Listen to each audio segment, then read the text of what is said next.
ಪ್ರಸಕ್ತ ಸಾಲಿನ ಲೋಕಸಭಾ ಚುನಾವಣೆಗೆ ಸಂಬಂಧಪಟ್ಟಂತೆ ಧಾರವಾಡ ಜಿಲ್ಲಾ ಮತಕ್ಷೇತ್ರಕ್ಕೆ ಕಾಂಗ್ರೆಸ್ ಪಕ್ಷದ ಟಿಕೆಟ್ ಆಕಾಂಕ್ಷಿಯಾಗಿದ್ದ ಮೋಹನ ಲಿಂಬಿಕಾಯಿ ಟಿಕೆಟ್ ತಪ್ಪಿದ ಹಿನ್ನೆಲೆಯಲ್ಲಿ ಲಿಂಗಾಯತರಿಗೆ ಪ್ರತಿಸಲು ಅನ್ಯಾಯವಾಗುತ್ತಿದೆ ಆರೋಪಿಸಿ ಪರೋಕ್ಷವಾಗಿ ಕಾಂಗ್ರೆಸ್ ವಿರುದ್ಧ ಗುಡುಗಿದರು.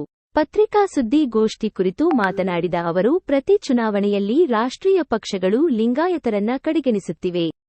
ಇಂತಹದೇ ಪರಿಸ್ಥಿತಿ ಇದೀಗ ಮತ್ತೊಮ್ಮೆ ಲಿಂಗಾಯತ ನಾಯಕರಿಗೆ ಅವಕಾಶ ಕಲ್ಪಿಸದೆ ಕಾಂಗ್ರೆಸ್ ಪಕ್ಷ ಕೂಡ ಅದೇ ರೂಢಿ ಮುಂದುವರೆಸಿದೆ.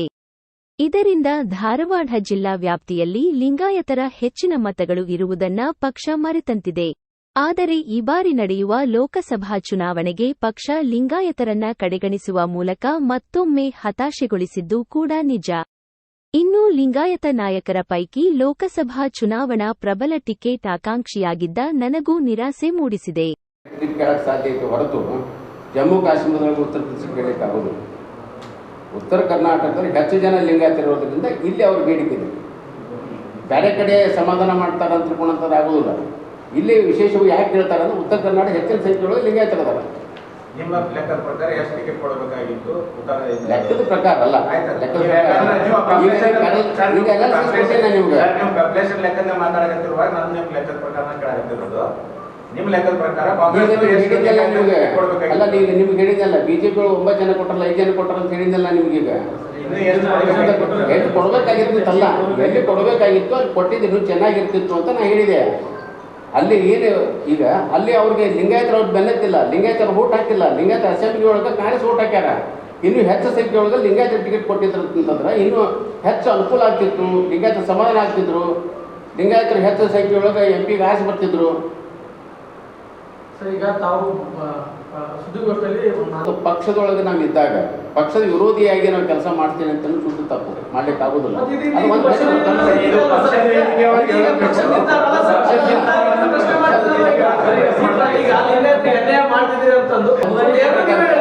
ಸಮುದಾಯದ ದೃಷ್ಟಿಯಿಂದ ಒಂದ್ ಮಾತು ಹೇಳ್ತೀರಿ, ಪಕ್ಷದ ದೃಷ್ಟಿಯಿಂದ ಒಂದ್ ಮಾತು ಹೇಳ್ತೀರಿ. ಇಲ್ಲ ಇಲ್ಲ ಇಲ್ಲ, ಒಂದು ತಿಳ್ಕೊಡ್ರಿ. ಸಮುದಾಯದಿಂದ ಲಿಂಗಾಯತ ಸಮುದಾಯಕ್ಕೆ ಅನ್ಯಾಯ ಆಗಿದೆ. ಒಬ್ಬ ಪಕ್ಷದ ಸಾಮಾನ್ಯ ಮನುಷ್ಯನಾಗಿ, ಸಾಮಾನ್ಯ ಒಬ್ಬ ಕಾರ್ಯಕರ್ತನಾಗಿ ಪಕ್ಷದ ಅಭ್ಯರ್ಥಿ ಸಲುವಾಗಿ ಪ್ರಾಮಾಣಿಕವಾಗಿ ಕೆಲಸ ಮಾಡಬೇಕು, ಮಾಡ್ತೀನಿ ಅಂತ ಹೇಳ್ತಾ ಇದ್ದೇನೆ. ಪಕ್ಷದ ಕಾರ್ಯಕರ್ತ ಕೆಲಸ ಮಾಡ್ತಾ ಇದ್ದಾನೆ, ಪಕ್ಷದಲ್ಲಿ ಎಲ್ಲ ಆಗಿದೆ, ಎಲ್ಲ ಒಪ್ಕೋಬೇಕಂತೇನಲ್ಲ. ಅನ್ಯಾಯ ಆದಾಗ, ತಪ್ಪಾದಾಗ ಪ್ರತಿಭಟನೆ ಮಾಡಬೇಕು, ಹೇಳ್ಬೇಕಾಗಿತ್ತು ನಮ್ಮ ಕರ್ತವ್ಯ, ಅದು ಹೇಳ್ತಾ ಇದ್ದೀನಿ. ಹೇಳೋದ್ರಲ್ಲಿ ಏನು ತಪ್ಪಿದೆ? ಹಾಂ, ಅದು ಅಷ್ಟೇ ಅಲ್ಲ ನಾನು ಹೇಳ್ತಾ ಇದ್ದೀನಿ. ಅಲ್ಲ ಅಂದ್ರೆ ನಾವು ಸಮುದಾಯಕ್ಕೆ ನಮ್ಗೆ ಅನ್ಯಾಯ ಆಗಿದೆ ಅಂತ ಅನ್ನುವಂಥದ್ದು ಸಮಾಜಕ್ಕೆ ಗೊತ್ತಾಗಲಿ ಅಂತ ಹೇಳ್ತಾ ಇದ್ದೀನಿ. ಪಕ್ಷಕ್ಕೆ ನಮಗೆ ಅನ್ಯಾಯ ಆಗಿದೆ, ಇದ್ರ ಮುಂದಾದರೂ ಒಂದು ಸಂದರ್ಭದಲ್ಲಿ ಸರಿಪಡಿಸುವಂಥ ಕೆಲಸವನ್ನು ಮಾಡಬೇಕು ಅಂತ ನಾನು ಹೇಳ್ತಾ ಇದ್ದೀನಿ ಅಷ್ಟೇ. ಯಾಕೊಬ್ಬ ಪಕ್ಷದ ಕಾರ್ಯಕರ್ತನಾಗಿ ನಾನು ಪಕ್ಷದಲ್ಲಿ ಇದ್ಕೊಂಡು ನಾನು ಕ್ಯಾಂಡಿಡೇಟ್ ವಿರುದ್ಧ ಮಾತಾಡ್ತೀನಿ ಅಥವಾ ವಿರುದ್ಧ ನಾನು ಕ್ಯಾಂಡಿಡೇಟ್ ಆಗ್ತೀನಿ ಅಂತ ಹೇಳಿ ತಪ್ಪು, ಅದು ಮಾಡಬಾರ್ದು, ಮಾಡೋದಿಲ್ಲ. ಸರ್, ಈಗ ಅನ್ಯಾಯ ಆಗೈತೆ ಅಂತ ನೀವು ನಿಮ್ಮ ಸಮುದಾಯದವ್ರಿಗೆ ಹೇಳ್ತೀನಿ ನಾನು ಹೇಳ್ತೀನಿ. ಅವ್ರು ಏನು ನಿರ್ಣಯ ತಗೋಬೇಕು? ಪಕ್ಷದ ವಿರುದ್ಧ ನಿರ್ಣಯ ತಗೋಬೇಕು, ಪಕ್ಷದ ಪರವಾಗಿ ತಗೋಬೇಕು? ಯಾಕಂದ್ರೆ ಅನ್ಯಾಯ ಮಾಡಿ ಪಕ್ಷದ ವಿರುದ್ಧವಾಗಿ ನಿರ್ಣಯ ತಗೊಳ್ಳೋದಕ್ಕೆ ನೀವು ಹೇಳ್ತಾ ಇದ್ದೀರಾ ಹೆಂಗೆ? ನಾ ಅದನ್ನ ಹೇಳೋದು ಅದನ್ನ ಯಾಕೆ ಹೇಳ್ಬೇಕು ನಾನು?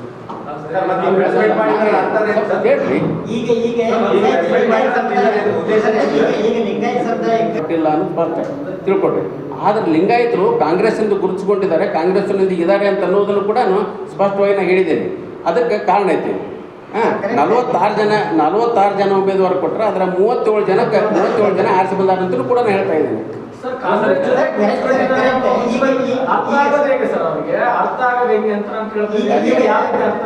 ಸಮಾಜದ ಜನ ಏನ್ ಮಾಡ್ಬೇಕು ಅಂತ, ಸಮಾಜದ ಜನ ಏನ್ ಮಾಡ್ಬೇಕು? 37 ಮಂದಿ ಶಾಸಕರನ್ನ ಆರಿಸಿ ಅಂತ ಕಳಿಸಿದಂತ ಕಾಂಗ್ರೆಸ್ ಪಕ್ಷ ಕೇವಲ ಉಳಿಸ್ಕೊಂಡಿದ್ದಾರೆ ಲಿಂಗಾಯತರು ಅಂತ ಹೇಳಿದ್ದೀನಿ. ಈಗಲೂ ಕೂಡ ಅದೇ ಇದೆ. ಅದರಲ್ಲಿ ದ್ವಂದ್ವಿಲ್ಲ.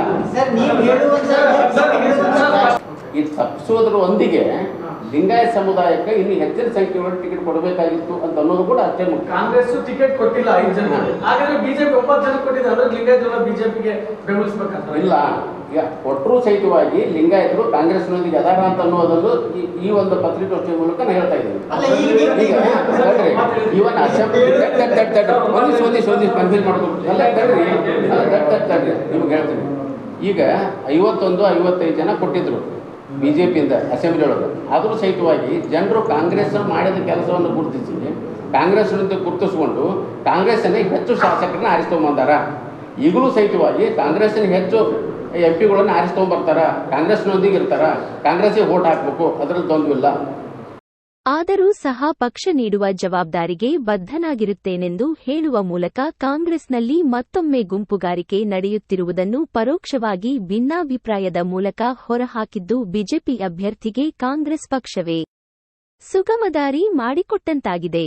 ಸುದ್ದಿಗೋಷ್ಠಿಯಲ್ಲಿ ಮಾಜಿ ಶಾಸಕ ಎಸ್ಐ ಚಿಕ್ಕನಗೌಡರ ಸೇರಿದಂತೆ ಕೆಲವು ಲಿಂಗಾಯತ ಮುಖಂಡರುಗಳಿದ್ದರು.